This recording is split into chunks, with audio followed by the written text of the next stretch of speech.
Hey, I'd like to point out a few common mistakes I sometimes see people make when using a table saw, and frankly, I've been guilty of some of these myself, so I hope this video will serve as a refresher for all of us. Correcting these bad habits will help you get better, cleaner cuts and make using your saw safer. And if you're brand new to using a table saw, be sure to check out my video, 7 things to get started using a table saw. In that video, you'll get a rundown of safety procedures and how to make basic cuts. Also, if you're looking for affordable tool recommendations, I want you to download my free guide to outfitting your shop for under $1,000 at mytoollist.com. And just so you know, I keep this list updated so my tool picks are current. And I've got links to all of these resources down in the description. When making a cut, it's important to know the difference between your work piece and your cutoff piece and which piece needs support. Usually you want to provide support for the work piece, the part of the board that you've measured and are using for your project. When cross-cutting using your miter gauge, that'll look something like this. What happens is sometimes the non-supported side stops moving through the blade and you won't get a clean cut.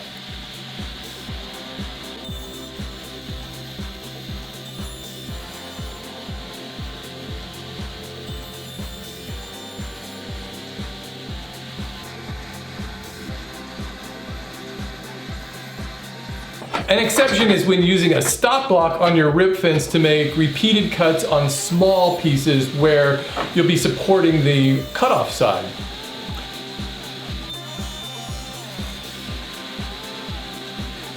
It's not really a problem, but you might need to clean up those little splintery corners. You definitely don't want to try setting up a stop block on your miter gauge for cutting multiple small pieces. Most of the board will be unsupported, which can cause it to tip, and it places your fingers way too close to the blade. A better solution to all of this is to make yourself a crosscut sled.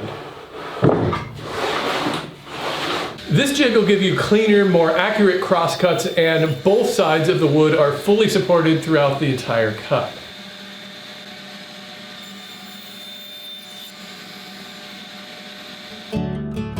When using your rip fence to cut a wide board, you almost always want your workpiece to be on the side between the blade and the fence. It can be tempting to guide the sheet from the cutoff side, but as soon as the cut is made, you're putting lateral pressure on the saw blade instead of the fence. This can cause the board to bind and lead to cuts that aren't square. Instead, support the workpiece and keep the pressure against the fence, not the blade.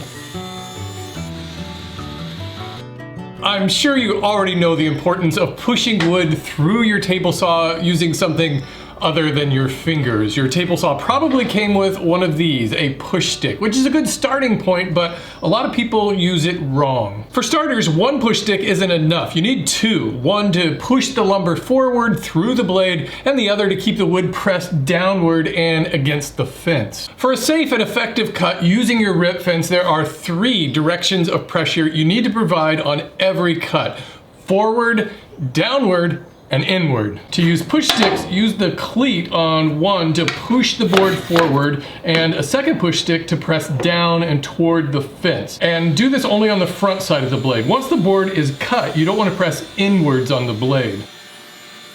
An improvement would be a push stick like this that provides better downward pressure, but you still need a push stick to press inward in order to ensure an accurate cut. You can make this with just a scrap of plywood. To make it even simpler, I've included a free cutting template you can download. There's a link in the description.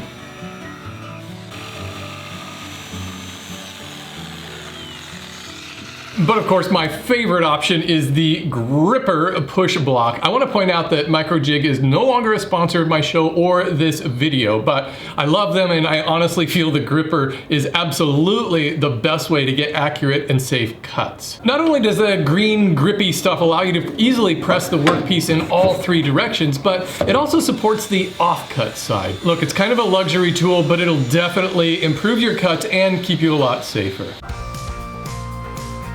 Don't ever try this. Always provide support with a fence.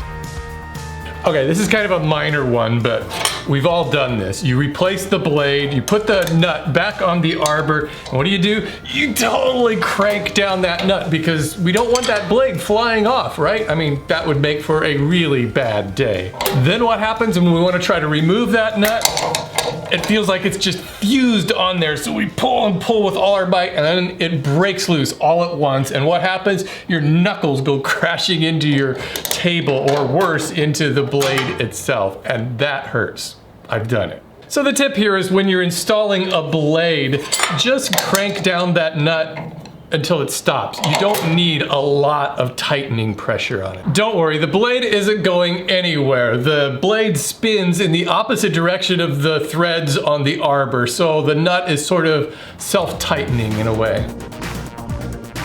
The basic rule here is to support the long side of the board, not the short side. If the board seems to want to wobble a little bit, you want to use your miter gauge instead. Anything that can cause the wood to tip a little bit opens up the possibility of a skewed cut, or worse yet, the danger of kickback.